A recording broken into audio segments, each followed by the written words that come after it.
PLS martial spirit के पिछले episode में हमने देखा था सनशिन के कहने पर वहाँ पर दो आदमी आ गए थे जो कि पूरी तरह से फैन के घर की तलाशी ले रहे थे और जो कुछ भी उन्हें वहाँ से मिलता है वो उसे अपने साथ ले जाते हैं। जिसके बाद वो वहाँ पे फैन को भी मारने लगते हैं और कहने लगते हैं कि फैन तो पागल हो चुका है जब से शिंगू की मौत हुई है, और वो वहाँ से चले जाते हैं। अब आगे इस एपिसोड की शुरुआत में हम हांग्यो को देखते हैं जो कि हांगकांग के साथ फैन के लिए खाना लेके आई थी। दूसरी तरफ हम फैन को देखते हैं जो पूरी तरह से कल्टीवेशन में लगा हुआ था और ऐसे ही कल्टीवेशन करते करते दिन से महीने बीत जाते हैं और महीने से साल और आखिरकार 5 साल बीत जाते हैं। तभी अब 5 साल बीत चुके होते हैं। चैंग फेंग अपने मास्टर की ग्रेव के सामने बैठा होता है। तभी वहाँ पर हानियो आती है जो चैंग फेंग से कहने लगती है कि वहाँ पर बहुत ही अच्छा इवेंट होने वाला है और मैंने तुम्हारे लिए फादर से छुपकर बाइन भी रखी है। जिस पर चैंग फेंग भी कहने लगता है कि सीन काफी ज्यादा बिजी होने वाले हैं और मैं भी उन्हें कूपन देना चाहता हूँ टिंकू। जिसके बाद वो चैंग फेंग से कहने लगती है कि अब तुम्हें इस चीज से मूव ऑन करना होगा क्योंकि अब जब मैं इनर सेक्ट में चली जाऊंगी और फादर भी अपने काम में बिजी हो जाएंगे तो तुम्हारा ख्याल कौन रखेगा। तभी ये बात सुनकर चैंग फेंग भी हमें बढ़ता है। तभी दूसरी सीन में हमें यूसी को दिखाया जाता है जो कि शिंगू के ग्रेव के पास आई होती है। तभी वो पास्ट के सीन को सोचते हुए कहने लगती है जो तुम नहीं कर दिखाए वो मैंने कर दिखाया। तभी वो गुस्से में कहने लगती है लेकिन फिर भी ये सभी लोग मुझे तुमसे ही कंपेयर क्यों करते हैं, ऐसा तुम्हें क्या बात थी जो मुझमें नहीं है। तभी वहाँ पर चैंग फेंग आ जाता है और उससे कहने लगता है तुम यहाँ पर क्या कर रही हो। तभी यूशी चैंग फेंग से कहने लगती है तुम्हारा डेंटियान टूट चुका है, तुम्हारा मेरिडियन ब्लॉक है और पिछले 5 साल से तुम अपने लेवल 2 को भी ब्रेक थ्रू नहीं कर पाए हो, लेकिन फिर भी तुम्हारा टीचर शिंगू तुम्हारे लिए एक बर्ड स्पिरिट ट्रेजर ढूंढना चाहता था ताकि वे तुम्हारी चोटों को ठीक कर सके और मुझे लगता है तुम्हारा मास्टर टेस्ट था जो तुम्हें एक ट्रेजर समझता था। तभी अपने मास्टर के बारे में इतनी सारी बातें सुनने के बाद चैंग फेंग गुस्से में आ जाता है और यूसी पर उस वाइन की बोतल को फेंकता है, लेकिन वो अपनी पावर से उस वाइन की बोतल को वहीं पर तोड़ देती है जिसके इम्पैक्ट से चैंग फेंग भी वहीं पर गिर जाता है। तभी वहाँ पर सीशी आ जाता है जिसको देखने के बाद यूसी गुस्से में कहने लगती है तुम्हारी हिम्मत कैसे हुई यहाँ पे आने की। तभी सीशी वहाँ पर बहुत सारे स्नेक्स को समन कर लेता है जिसके बाद वो सभी स्नेक्स उन पर हमला करने लगते हैं जिससे बचते हुए चैंग फेंग भी वहाँ पर भागने लगता है। तभी सीशी वहाँ से भागने लगता है जिसको देखने के बाद यूशी भी उसका पीछा करने लगती है। तभी हमें चैंग फेंग को दिखाया जाता है जो वहाँ पर अपनी मास्टर की ग्रेव को देखता है। तभी वो वहाँ पर अंदर दिखता है जहाँ पर उनकी बॉडी गायब होती है। तभी ये देखने के बाद वो वहाँ पर परेशान होने लगता है। तभी चैंग फेंग उस ग्रेव के अंदर चला जाता है। तभी उसे वहाँ पर एक बॉक्स दिखता है। तभी उस बॉक्स को देखने के बाद वो सोचने लगता है मास्टर यहाँ पर इस बॉक्स को छोड़ के गए हैं, क्या ऐसा हो सकता है वो अभी जिंदा हो। जिसके बाद चैंग फेंग उस बॉक्स को अपने रूम में ले आता है। जिसके बाद वो सोचने लगता है मैं इस बॉक्स को किस तरह से खोलूं। तभी उसे अपने मास्टर की बात याद आने लगती है और वो कहने लगता है गोल्डन सूत्र टेक्निक। जिसके बाद वो वहीं बैठकर गोल्डन सूत्र टेक्निक का इस्तेमाल करने लगता है। तभी उस टेक्निक से वो बॉक्स खुल जाता है जिसके अंदर एक फर्नेस होता है और उस फर्नेस के अंदर एक ब्लड पिल्स टाइप का कुछ होता है। तभी चैंग फेंग उसे टच करता है। तभी उससे एक ड्रैगन निकलता है जो सीधा उसके माथे के अंदर जाकर उसके स्पिरिचुअल वर्ल्ड में चला जाता है। तभी फैंग के हमें स्पिरिचुअल वर्ल्ड में दिखाया जाता है जहाँ पर बहुत ज्यादा एनर्जी रिलीज हो रही होती है। तभी फैंग अपनी आंखें खोलता है और ये देखने के बाद हैरान होता है कि इसकी एक ही बूंद में इतनी ज्यादा एनर्जी कैसे थी। तभी उस फर्नेस से बहुत ज्यादा लाइटनिंग निकलती है और वो शिंगू की छोटी हो जाती है। जिसके बाद वो फैंग के हाथ में चली जाती है। जिसके बाद फैंग के हाथ से होती हुई वो उसकी पूरी बॉडी में ट्रेवल कर जाती है। जिसके बाद फैंग को काफी ज्यादा दर्द होने लगती है। तभी उसके घर के बाहर भी वहाँ पर लाइटनिंग गिरने लगती है। जिसके बाद हमें चैंग फेंग को दिखाया जाता है जिसका पूरी तरह से बुरा हाल होता है। उसके पूरे शरीर पर बहुत ज्यादा खून होता है और साथ में ही उसके कपड़े भी काफी ज्यादा मैले हो चुके थे। तभी चैंग फेंग के नावी के पास बहुत ज्यादा लाइटनिंग चमकने लगती है। जिसके बाद वहाँ पर कल्टीवेशन करने लगता है। तभी चैंग फेंग ये देखकर खुश हो जाता है और कहने लगता है मेरी डांटियान भी वापस खुल चुकी है और मेरे मेलिडियन भी अब ब्रोक नहीं है, अब मैं कल्टीवेशन कर सकता हूँ। जिसके बाद वो काफी ज्यादा खुश होने लगता है और कहने लगता है मास्टर आप दिख रही हो। तभी वो इमोशनल होते हुए रोने लगता है। जिसके बाद हंसते हुए कहने लगता है और अब मैं भी कल्टीवेट कर सकता हूँ। जिसके बाद वो अपनी बॉडी से स्मेल को सूंघता है और नहाने चला जाता है। तभी फैंग अपने टीचर के फ्यूनरल टेबल के पास जाकर सोचने लगता है मुझे पता है मास्टर आप अभी ठीक हो और मैं आपको ढूंढ के रहूंगा। तभी दूसरे सीन में हमें चैंग फेंग को दिखाया जाता है जो अपने लिए स्पिरिट क्रिस्टल को लेते हुए वहां से जाने लगता है। तभी कुछ लोग बातें करने लगते हैं कि अगर एल्डर हान नहीं होते तो इसे बिल्कुल भी स्पिरिट क्रिस्टल नहीं मिलते। तभी वहाँ पर सनशिन भी आ जाता है और चैंग फेंग से कहने लगता है तुम्हारे मेरिडियन तो ब्लॉक है और तुम अपनी क्लोज मेरिडियन पर कितनी ज्यादा स्पिरिट क्रिस्टल को बर्बाद करोगे। तभी सनशिन को देखने के बाद वो सभी लोग भी वहाँ पर उसे ग्रीट करते हैं और चेन फेंग से कहने लगते हैं कि सारे स्पिरिट क्रिस्टल सनशिन को दे दो। जिसके बाद चेन फेंग कहने लगता है क्या तुम भूल चुके हो अंकल हान ने तुमसे क्या कहा था। जिसके बाद सनशिन कहने लगता है तुम्हारा अंकल हान खुद को तो प्रोटेक्ट नहीं कर सकता, वो तुम्हें कहाँ से प्रोटेक्ट करेगा। जिसके बाद एक आदमी उसके हाथ से पोटली लेकर सनशिन को दे देता है। तभी चेन फेंग अपनी स्पिरिट क्रिस्टल उससे वापस मांगने लगते हैं। जिसके बाद वो कहने लगते हैं अगर तुम में हिम्मत है तो उसे छुड़ा के देखो। जिसके बाद वो दोनों लोग ही चेन फेंग पर हमले करने लगते हैं। जिसके बाद एक आदमी चेन फेंग को पीछे से पकड़ लेता है। तभी दूसरा आदमी वहाँ पर चेन फेंग को मारने लगता है। जिसके बाद उसे अपनी मास्टर की बातें याद आने लगती है जिन्होंने कहा था कि हर चीज को पाने के लिए तुम्हें पेशेंस रखना ही होगा। लेकिन यहाँ पर चेन फेंग अपना सारा गुस्सा कंट्रोल करता है। तभी वहाँ पर सनशिन उसके पास आता है और कहने लगता है अगर अभी शिंगी भी यहाँ पर होता तो तुम्हें अपना डिसेबल बनाने पर बहुत ही ज्यादा शर्मिंदा होता। और सच में मुझे लगता है कि शिंगी अंधा ही था जिसने तुम्हें अपना डिसेबल बनाया। तभी ये बात सुनने के बाद चेन फेंग को वहाँ पर बहुत ही ज्यादा गुस्सा आ जाता है। जिसके बाद उसकी बॉडी से एक येलोइश ऑरा बाहर निकलता है। तभी उसकी ऑरा से सभी पीछे हट जाते हैं। जिसके बाद एक डिसेबल वहाँ पर चेन फेंग पर हमला करने वाला होता है लेकिन चेन फेंग उसे किक मार देता है। जिसको देखने के बाद सभी वहाँ पर शॉक में होते हैं। तभी सनशिन भी उससे कहने लगता है तुम्हारी हिम्मत कैसे हुई डिसेबल को चोट पहुंचाने की। जिस पर चेन फेंग सनशिन से कहने लगता है तुम घमंडी मत बनो। जिसके बाद सनशिन गुस्से से कहने लगता है ये बात तुम शिन्यू से कहो जिसने आउटर सेक्ट के एल्डर की पोजीशन खुद के लिए हड़प ली थी। जिसके बाद सनशिन चेन फेंग पर हमला करने लगता है लेकिन चेन फेंग उसके हर एक हमले से बचने लगता है। तभी ये देखते हुए वो घायल आदमी भी कहने लगता है चेन फेंग ने बिल्कुल भी मार्शल आर्ट की प्रैक्टिस नहीं की है तो यहाँ पर सनशिन उसे आसानी से हरा देगा। जिसके बाद सनशिन वहाँ पर चेन फेंग पर हमला कर देता है। जिसको देखने के बाद चेन फेंग भी उस पर अपना हमला कर देता है। जिसके बाद वो पीछे जाकर गिरता है। जिसके बाद वहाँ पर सनशिन हैरानी से कहता है तुम हांटियान लेवल की लेवल 3 पर कैसे जा सकते हो। तभी चेन फेंग अपने पास्ट कल्टीवेशन के बारे में सोचने लगता है जब उसने थर्ड लेवल को ब्रेक थ्रू किया था। जिसके बाद वो सनशिन से कहने लगता है मुझे सच में काफी ज्यादा हैरानी हो रही, तुम 5 साल से इसी थर्ड लेवल पर अटके हुए, तुम्हें तो शर्म आनी चाहिए, तुम एक ट्रैश। तभी ये बात सुनकर सनशिन को काफी ज्यादा गुस्सा आता है लेकिन तभी चेन फेंग उठकर उसे एक मुक्का मारता है और कहने लगता है ये मेरे टीचर की इंसल्ट करने के लिए। जिसके बाद उसे दूसरा मुक्का मारता है और कहने लगता है ये मेरी इंसल्ट करने के लिए। जिसके बाद सनशिन इम्पैक्ट से पीछे जा गिरता है। तभी वहाँ पर ये देखने के बाद सभी लोग काफी ज्यादा हैरान होते हैं। तभी वहाँ पर सनशू भी आ जाता है। तभी सनशू ये देखने के बाद काफी ज्यादा गुस्सा होता है और चेन फेंग से कहने लगता है तुमने मेरे बेटे के मेरिडियन को डिस्ट्रॉय कर दिया। जिसके जवाब में चेन फेंग कहने लगता है पहले उसने मुझ पर हमला किया और ये मैंने अपने बचाव के लिए किया। जिसके बाद सनशू गुस्सा होने लगता है और कहने लगता है मैं तुम्हें आज नहीं छोड़ूंगा। तभी वहाँ पर हांगकांग आ जाता है जो चेन फेंग के आगे खड़ा होकर सनशू से कहने लगता है तुम्हारा बेटा चेन फेंग से हार चुका है और अब क्या तुम उसे बुली करना चाहते हो। जिस पर सनशू कहने लगता है तुम्हारा कहने का मतलब क्या है। जिसके बाद वहाँ पर हांगकांग कहने लगता है मेरा मतलब ये है कि तुम्हें पहले मुझसे परमिशन लेनी होगी। जिसके बाद हांगकांग अपने बेटे को उठाकर वहाँ से चला जाता है। तभी हांगकांग भी चेन फेंग को वहाँ से चलने को कहता है। जिसके बाद चलते हुए उससे पूछने लगता है तुम हांगकांग के लेवल 3 पर कैसे पहुंच गए। जिसके बाद आराम से चेन फेंग उनसे कहने लगता है मास्टर जो मेरे लिए का स्पिरिट ट्रेस से छोड़ के गए थे उससे मेरी मेरिडियन और डेंटियान दोनों ही ठीक हो गई जिसके बाद मैं कल्टीवेशन कर पा रहा हूँ। तभी ये सुनने के बाद हांगकांग वहाँ पे कहने लगता है कि चेन फेंग इस बात का ध्यान रखना सनशू सबसे ज्यादा नफरत शिंग्यू से ही करता था और भले ही तुम अब कल्टीवेशन कर पा रहे हो लेकिन तुमने अब उसके बेटे को हराया है जिसके बाद वो तुमसे बदला लेने के लिए कभी भी तैयार हो सकता है।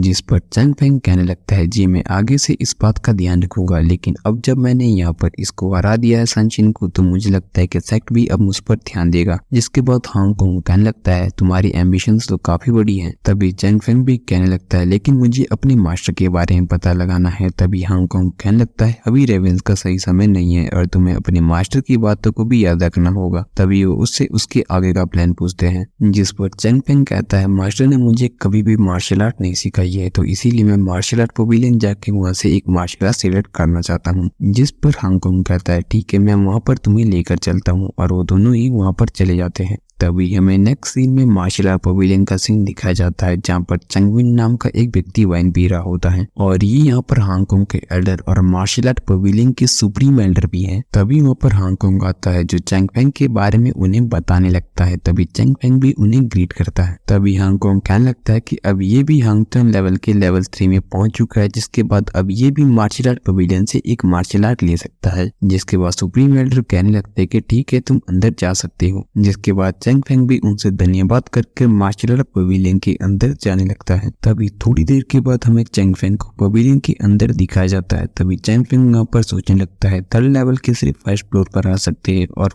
सेकंड फ्लोर पर फोर्थ लेवल के जा सकते हैं और 7th लेवल वाले थर्ड फ्लोर पर जा सकते हैं और वहां पर कुछ बुक्स को पढ़ने लगता है। तभी दूसरी तरफ एल्डर चैन भी ये चीज अपनी पावर से देख रहे थे। इसके बाद वो वहां पर उसकी तारीफ करने लगते हैं, जिस पर हांगकांग कहने लगता है फैंग सिंह जो के साथ बड़ा हुआ है तो अमेजिंग तो होगा ही। तभी वहां पर एक डिसेबल आती है जो उनसे कहने लगती है कि एक स्नेक डायमंड बीस्ट सभी डिसेबल्स पर हमला कर रहा है। जिसके बाद चैन वहां से उठ जाता है और हांगकांग को भी उसके साथ उसकी मदद करने के लिए आने के लिए कहता है। तभी वो तीनों ही वहां से चले जाते हैं। जिसके बाद वहां पर संशु आता है। तभी उन तीनों को जाते हुए देखकर वो मार्शल आर्ट पवेलियन के अंदर चला जाता है। तभी हमें चैंग फेंग को दिखाया जाता है जिसे फर्स्ट फ्लोर की एक भी मार्शल आर्ट पसंद नहीं आती है और वो सोचने लगता है कि मुझे सेकंड फ्लोर पर ही अब जाना होगा। तभी वहां पर संशु आता है और कहने लगता है तुम इतनी जल्दी ये सब भूल भी गए। जिसको देखने के बाद चैंग फेंग हैरान होते हुए कहता है तुम यहाँ पर क्या कर रही हो और अंकल हांगकांग और एल्डर चैन कहाँ पर है। जिसको सुनने के बाद वो कहने लगता है वो सभी हैवी डायमंड स्नेक बीस्ट को पकड़ने के लिए गए हैं। तभी चैंग फेंग वहां से भागने लगता है। तभी वो उसके पीछे आने लगता है। तभी चैंग फेंग के पास भागने का कोई रास्ता नहीं होता। तभी वो वहां पर कहने लगता है तुम चिंता मत करो, मैं तुम्हें नहीं मारूंगा, मैं सिर्फ तुम्हारा मेरिडियन ही डिस्ट्रॉय करूंगा। तभी चैंग फेंग गलती से ब्लॉकिंग स्क्रोलिंग रूम के अंदर चला जाता है। जिसको देखने के बाद वहां पर वो कहने लगता है कि अब तुमने सेट के रूल को तोड़ा है, अब मैं तुम्हें पनिशमेंट हो ले जाऊंगा। तभी फेंग वहां से भागने लगता है। जिसके बाद संशु भी उसका पीछा करने लगता है, लेकिन जैसे ही वो आगे जाता है वहां से फेंग गायब होता है। तभी संशु वहां पर उसे बाहर आने को कहता है। तभी हम दूसरी तरफ फेंग को देखते हैं जो एक केव के अंदर चला गया था जहाँ पर उसके सामने एक मार्शल आर्ट टेक्निक होती है। तभी उस टेक्निक को देखते हुए अपने मास्टर को याद करने लगता है। तभी हमें एल्डर चैन की आवाज सुनाई देती है। तभी वहां पर एल्डर चैन और हांगकांग को दिखाया जाता है। जिसको देखने के बाद वो संशु से पूछते हैं क्या तुम यहाँ पर ब्राइट हैंड सील को फिर से ढूंढने आए हो। जिसको सुनने के बाद संशु कहने लगता है नहीं, मैं यहाँ पर संजन के लिए एक बेहतरीन टेक्निक ढूंढने के लिए आया हूँ। तभी हांगकांग संशु से पूछता है फैंग कहाँ पर है। जिसके बाद संशु कहने लगता है अच्छा क्या फैंग यहाँ पर है। जिसके बाद वहां पर हांगकांग को बहुत ज्यादा गुस्सा आने लगता है। जिसके बाद एल्डर चैन उससे पूछने लगते है क्या तुम्हें वो सीक्रेट टेक्निक मिली। जिसके बाद वो मना करने लगता है और कहने लगता है मैं दूसरे फ्लोर में ढूंढता हूँ और वो वहां से चला जाता है। जिसके बाद चैंग भी वहां पर फैंग को बाहर आने को कहते हैं। तभी फैंग भी वहां से बाहर आ जाता है। तभी फैंग बाहर आते ही उन दोनों को सारी बातें बताता है और वो किस तरह से यहाँ पर आया और उस केव के अंदर किस तरह से गया। जिसको सुनने के बाद हांगकांग को तो काफी ज्यादा गुस्सा आ रहा होता है। तभी चैंग मुस्कुराते हुए फैंग से पूछने लगता है क्या तुम्हें उसके अंदर कुछ टेक्निक दिखी और तुम्हें वो टेक्निक कैसी लगी। जिसके बाद चैंग वहां पर कहने लगता है मैंने उसे समझने की काफी ज्यादा कोशिश की लेकिन मुझे उसका एक भी अक्षर समझ नहीं आया। तभी चैंग फेंग कुछ नहीं कह पाता। तभी वो हंसते हुए कहते हैं तुम्हें चिंता करने की जरूरत नहीं है और उस टेक्निक को अपने हाथ में ले आते हैं और कहने लगते हैं कि वो टेक्निक अधूरी थी, ये है उसका पूरा वर्जन और इस टेक्निक का नाम है ब्राइट ग्रेट हैंड सील। तभी चैन कहने लगते हैं लेकिन इसका कुछ घाटा भी है, इसीलिए तुम्हारे टीचर ने इसे सिलेक्ट नहीं की थी क्योंकि उनके लिए ये टेक्निक सुटेबल नहीं थी, तो उन्होंने अगली टेक्निक को चुन लिया। तभी ये देखने के बाद फैंग काफी ज्यादा खुश होता है और उन्हें थैंक यू कहता है। तभी चैन उसे ठीक से देखने को कहते हैं। जिसके बाद अगले सीन में हमें हांगकांग और चैन फेंग को दिखाया जाता है। तभी हांगकांग चैन फेंग से कहते हैं अगले 1 महीने तक मैं यहाँ पर नहीं होगा क्योंकि मैं अपनी टीम के साथ सिंगशन माउंटेन में हंट के लिए जा रहा हूँ, तो हो सकता है संशु इसके बीच तुम पर हमला करने की कोशिश करे तो तुम यहाँ से कहीं छुप जाओ। जिसके बाद चैन फेंग उनसे पूछने लगता है संशु के डिसाइपल का लेवल क्या है। जिस पर वो उससे कहते हैं शुई जानशान उसका सबसे स्ट्रॉन्गेस्ट डिसाइपल है जो कि हाओ तियान रिलम लेवल 6 पर है और उसके अलावा भी कुछ ऐसे डिसाइपल्स है जो कि लेवल 5 पर है हाओ तियान रिलम के। तभी अगले सीन में हम चैंग फेंग को अपने टीचर के मेमोरियल टेबल के सामने देखता है, जहाँ पर वो उनसे कहने लगता है, टीचर इतने सालों से मेरे बचाए गए स्पेस स्टोन आखिरकार मेरे काम आएंगे। और वहाँ पर एक पिलर को तोड़कर बहुत सारे स्पेस स्टोन्स को बाहर निकालता है। तभी चैंग फेंग वहाँ पर कल्टीवेशन के लिए बैठ जाता है और सोचने लगता है कि अभी अपनी करंट स्ट्रेंथ के साथ मैं एक दिन में सिर्फ एक ही स्पेस स्टोन को एब्जॉर्ब कर सकता हूँ। तभी चैंग फेंग के बॉडी से वही फर्नेस बाहर निकलती है जो देखते ही देखते एक स्पेस स्टोन को बहुत ही जल्दी एब्जॉर्ब कर देती है, जिसको देखने के बाद चैंग फेंग भी काफी ज्यादा हैरान होता है। तभी वो फिर से उस फर्नेस के अंदर एक स्पेस स्टोन को डालता है। तभी हमें अगले दिन का सीन दिखाया जाता है, जहाँ पर वो सोचने लगता है, मैंने सिर्फ एक रात में 30 स्पेस स्टोन को एब्जॉर्ब कर लिया और ऐसा करने में पूरा 1 महीना लगता है। लेकिन मुझे हैरानी इस बात की मास्टर ने इस फर्नेस को इस्तेमाल कभी क्यों नहीं किया। तभी हमें अगले सीन में फेंग को दिखाया जाता है जो अभी अपने घर के बाहर कल्टीवेशन कर रहा होता है। तभी उस बुक के बारे में सोचने लगता है और उस मार्शल आर्ट टेक्निक का इस्तेमाल करने लगता है। तभी फेंग उन सभी स्पेस स्टोन को उठाते हुए सोचने लगता है, अगर एक बारी मेरी सारे स्पेस स्टोन खत्म हो गए तो मैं बाकी स्पेस स्टोन कहाँ से लाऊंगा, ये बहुत ही ज्यादा महंगे होते हैं। तभी वो एक स्पेस स्टोन को उस नदी में फेंक देता है। तभी वहाँ पर एक स्नेक आकर उस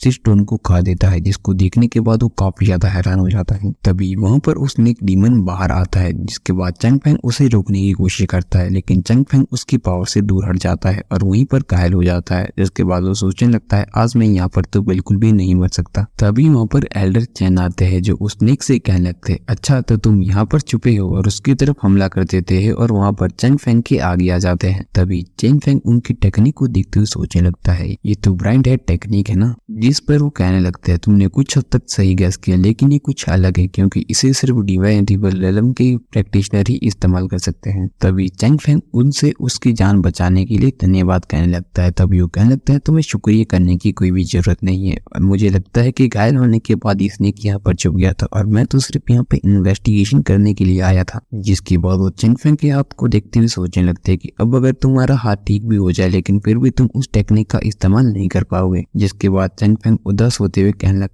लगता है अब मैं उस टेक्निक का इस्तेमाल नहीं कर पाऊंगा। जिसके बाद एल्डर आगे जाते हुए कहने लगते हैं, लेकिन अब भी तुम उसे अपने लेफ्ट हैंड से प्रैक्टिस कर सकते हो। जिस पर चैंग फेंग उनसे उनकी गाइडेंस मांगने लगता है। तभी एल्डर चैन आगे जाते हुए एक मेथड को उसको बता देते हैं जिससे वो उस टेक्निक को प्रैक्टिस कर सकते हैं। जिसके बाद वो वहां से आगे जाने लगते हैं। जिसके बाद चैंग फेंग पूछने लगता है, अगर वो मोस्टर फिर से आ गया तो मैं क्या करूंगा। तभी हम नेक्स्ट सीन में चैंग फेंग को देखते हैं जो अपनी टेरेस के ऊपर बैठा था। तभी उस डेमन स्नेक के बारे में सोच रहा होता है। तभी सामने से 2 लोग आते हैं जिनको देखने के बाद वो छुप जाता है। तभी उन्हें देखते हुए चैंग फेंग भी कहने लगता है, हांगकांग गए नहीं, और वहां पर संचू ने अपने आदमी भी भेज दिए। जिसके बाद हम देखते हैं उनमें से एक डिसेबल अंदर जाता है और एक डिसेबल वहां पर सेंग्यू के ग्रीब के पास चला जाता है। तभी वो वहां पर उसके घर की तलाशी लेने लगते हैं, लेकिन उसे वहां पर कुछ भी नहीं मिलता। तभी वो वहां से बाहर चले जाता है, जहाँ पर हम देखते हैं चैंग फेंग ने उसके दूसरे साथी को उसकी गर्दन से उठा लिया था। जिसके बाद वो दूसरा आदमी कहने लगता है, चैंग फेंग तुम्हारी हिम्मत कैसे हुई। जिसके बाद चैंग फेंग कहने लगता है, अब संचू का किया तुम्हें भुगतना होगा। तभी वो दूसरा आदमी अपनी एक टेक्निक से चैंग फेंग पर हमला करता है। जिसके बाद वो हंसते हुए कहने लगता है, इस टेक्निक को लोगों के मेरिडियन को डिस्ट्रॉय करने के लिए इस्तेमाल किया जाता है। तभी चैंग फेंग भी वहाँ पर एल्डर चैन की बातों को याद करने लगता है और उस मेथड को यहाँ पर इस्तेमाल करता है। जिसके बाद वो सारी स्पिरिचुअल एनर्जी उसके अंदर चली जाती है। जिसके बाद उसका राइट हैंड भी पूरी तरह से ठीक हो जाता है। जिसके बाद वो पर्सन चैंग फेंग पर हमला कर देता है, जिसे देखने के बाद चैंग फेंग भी उस पर उल्टा हमला कर देता है। जिसके बाद वो चैंग फेंग के हमले से वहीं पर घायल हो जाता है। जिसके बाद वो चैंग फेंग से डरते हुए कहने लगता है, प्लीज मुझे जाने दो। जिसके बाद चैंग फेंग कहने लगता है, अगर तुम्हारी जगह मैं होता क्या तुम मुझे जाने देते। जिसके बाद वो अपनी जान बचाने के लिए एक ट्रेजर बाहर निकालता है। तभी चैंग फेंग उसे एक थप्पड़ मारकर उस ट्रेजर को ले लेता है। तभी अगले सीन में हमें दिखाया जाता है, चैंग फेंग ने उन दोनों को ही बांधकर एक नाव पर रख दिया था और कहने लगता है, कितनी शर्म की बात है, तुम्हारे पास सिर्फ एक ही वैल्यूएबल ट्रेजर है। और वो कहने लगता है कि अब तुम इस नदी में जाओ और इस नदी में ही वो डेमन बीस्ट स्नेक भी है, तो जल्दी से ध्यान रखना। जिसके बाद वहां पर चैंग फेंग भी सोचने लगता है, जब तक अंकल हांगकांग वापस नहीं आते मुझे यहाँ से निकलना होगा, क्योंकि संचू इस बारे में जरूर ही इन्वेस्टिगेट करेगा। और सभी ट्रेजर को उठाकर वहां से चल पड़ता है। तभी हमें थोड़ी देर बाद का सीन दिखाया जाता है, जहाँ पर उन दोनों पर्सन में से एक ने अपनी रस्सी को खोल दिया था। जिसके बाद दूसरे पर्सन को देखने लगता है। तभी पीछे से वही स्नेक बाहर आता है और उन पर अटैक कर देता है। तभी हमें थोड़ी देर के बाद चंग फेंग को कल्टीवेशन करते हुए दिखाया जाता है, जहाँ पर वो कल्टीवेशन करते हुए सोचने लगता है, फाइनली मैंने सारे स्पिरिट स्टोन को इस्तेमाल कर दिया, अब मैं 4th स्टेज पर पहुंच जाऊंगा। जिसके बाद उसे बुल्ब की आवाज सुनाई देती है। तभी चंग फेंग हैरानी से कहता है मॉन्स्टर, और वो एक पेड़ के ऊपर चढ़ जाता है। तभी वो एक पर्सन को भागते हुए देखता है जिसके पीछे रेड वोल्फ मॉन्स्टर पड़े होते हैं। तभी चंग फेंग हैरानी से कहता है रेड वोल्फ मॉन्स्टर। तभी हमें उस दूसरे आदमी को दिखा जाता है जो उन वोल्फ से भागकर एक कोने पर पहुंच जाता है, जहाँ पर उसके पास भागने के लिए कोई भी रास्ता नहीं था। तभी चंग फेंग कहने लगता है मुझे सिर्फ इतना करना है, और एक पत्ते से एक वोल्फ पर हमला कर देता है। जिसके बाद वो वोल्फ वहीं पर घायल हो जाता है। तभी चंग फेंग उठते हुए दूसरे बीस्ट पर भी अपने फिस्ट से हमला कर देता है, जिसके बाद वो बीस्ट भी दूर जाके गिरता है। तभी वहाँ पर चंग फेंग कहने लगता है तुम सिर्फ लेवल 3 पे हो और तुम किस तरह से खुद को कंपेयर कर सकते हो लेवल 4 के साथ। तभी एक वोल्फ वहाँ पर उस पर हमला कर देता है, जिसके बाद चंग फेंग मुस्कुराते हुए उस पर अपने टेक्निक से हमला करता है। जिसके बाद वो मॉन्स्टर पीछे जाकर गिरता है और वो वहीं पर मर जाता है, जिसको देखने के बाद वो पर्सन भी काफी ज्यादा हैरान हो जाता है और वो कहने लगता है कितना ताकतवर अटैक था। तभी हमें दूसरे वोल्फ मॉन्स्टर को दिखा जाता है, तो ये देखने के बाद काफी ज्यादा डर जाता है और वहाँ से भाग जाता है। तभी चंग फेंग भी वहाँ से चला जाता है, जिसको देखने के बाद वो पर्सन काफी ज्यादा हैरान होता है और चंग फेंग के पीछे जाने लगता है और कहने लगता है यंग हीरो रुको।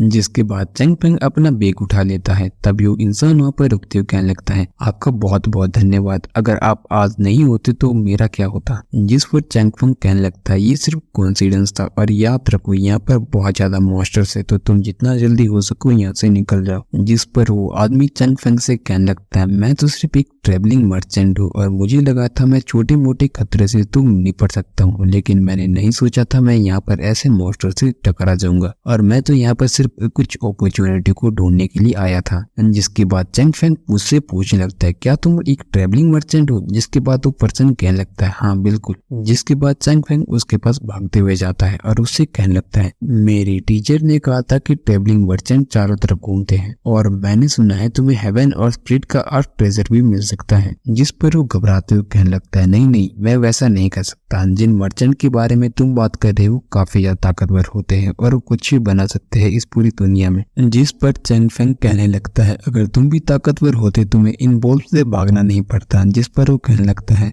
सही कहा, मैं ताकतवर नहीं हूँ लेकिन मैंने काफी ज्यादा जगह को घूमा है, लेकिन मेरे पास बहुत अच्छा सामान है। तभी वो चंग फेंग को अपना सामान दिखाने लगता है। तभी चंग फेंग उसका सामान देखने लगता है। तभी वो कहने लगता है कि अगर तुम्हें चाहिए तो तुम इस चीज को ले सकते हो। जिसके बाद चंग फेंग हैरानी से कहता है क्या तुम सच बोल रहे हो। जिस पर वो कहने लगता है यंग हीरो तुम्हें जो भी चाहिए तुम ले सकते हो, चाहो तो तुम सारा ले लो। जिस पर चंग फेंग कहने लगता है मेरे टीचर ने कहा है कि लालची नहीं हुआ करते। जिस पर वो भी कहने लगता है मैं आपके टीचर की रिस्पेक्ट करता हूँ। तो अभी चंग फेंग उसको देखने लगता है और वो कहने लगता है कि आप अगर कुछ लेना चाहते हो तो आप ले सकते हो। जिसके बाद चंग फेंग वहां से एक आयरन की चीज को उठा लेता है, जिसको देखने के बाद वो कहने लगता है ये इतनी अच्छी नहीं है, आप किसी और चीज को ले लीजिए। तभी चंग फेंग उससे कहने लगता है ठीक है मैंने तुम्हारी जान बचाई है, तो तुम बदले में क्यों ना मुझे ये आयरन प्लेट दे दो। जिसके बाद वो आदमी अपना सामान उठाते हुए कहने लगता है जरूर, लेकिन ये आयरन प्लेट तो बहुत ही छोटी चीज है, लेकिन मेरे पास ट्रेजर प्लेट के बारे में भी जानकारी है। तभी चंग फेंग भी उसके पीछे जाने लगता है। जिसके बाद वो एक वाटरफॉल के सामने चले जाते हैं। तभी वो आदमी कहने लगता है मैंने सुना है इस अंडर वाटरफॉल के अंदर एक ब्लैक पूल है जहाँ पर हेवन और अर्थ का ट्रेजर स्पिरिट है, जिसका नाम है व्हाइट मंगोलिया। जिसके बाद वो कहने लगता है व्हाइट मंगोलिया सिर्फ लोगों को हील नहीं करता बल्कि ये 5वें स्टेज में भी स्पिरिचुअलिस्ट को पहुंचा देता है। जिसको सुनने के बाद चंग फेंग कहने लगता है सच में ये तो काफी अच्छी चीज है, लेकिन मैं इसे कहाँ पर खो सकता हूँ। जिस पर वो आदमी उसे बताने लगता है हेवन और अर्थ के ट्रेजर स्पिरिट के पास हमेशा ही एक बहुत ही स्ट्रॉन्ग गार्डियन मॉन्स्टर होता है, और इस मॉन्स्टर के बारे में मुझे ये बात का डर है कि वो पहले से ही 5th लेवल पर पहुंच चुका है और हो सकता है वो 6ठे लेवल पे भी पहुंच चुका होगा। जिसके बाद चंग फेंग कहने लगता है अच्छा तो ये बात है, लेकिन मुझे बताना अगर कोई भी चांस हो। जिसके बाद वो पर्सन भी कहने लगता है यंग हीरो आप बिल्कुल केयरफुल रहना। जिसके बाद चंग फेंग वहां से जाते हुए कहने लगता है मैं इस रेड वोल्फ की बॉडी को नहीं ले जा सकता हूँ, तो तुम इसे रख सकते हो। जिसके बाद उस आदमी को बीस्ट के चिल्लाने की आवाज आती है। तभी थोड़ी देर के बाद हमें चंग फेंग को दिखाया जाता है जो उस आयरन प्लेट को उठाते हुए सोचने लगता है असल में ये चीज है क्या। इसने सच में फर्नेस से रिएक्ट करवाया। जिसके बाद चन फेंग उसको देखते हुए सोचने लगता है कितना हार्ड मटेरियल है। तभी देखते देखते ही उस पे एक रिएक्शन होता है जिसके बाद वो धूल बन जाती है। तभी चन फेंग का फर्नेस भी उसकी बॉडी से बाहर आ जाता है और उसके हाथ के बाहर भी चारों तरफ ऑरा बनने लगता है। जिसके बाद वो एक मैजिक बैग में कन्वर्ट हो जाता है। जिसके बाद चन फेंग काफी ज्यादा खुश हो जाता है और अपना सामान उसके अंदर रखने लगता है। तभी चन फेंग को वहां से मॉन्स्टर की गुराने की आवाज आती है। तभी वो झाड़ी के पीछे छुपकर उन दोनों मॉन्स्टर्स को देखने लगता है, जिनमें एक बहुत बड़ा वीर होता है और एक में बहुत ही बड़ा सांप होता है। और ये एपिसोड यहीं पर खत्म हो जाता है।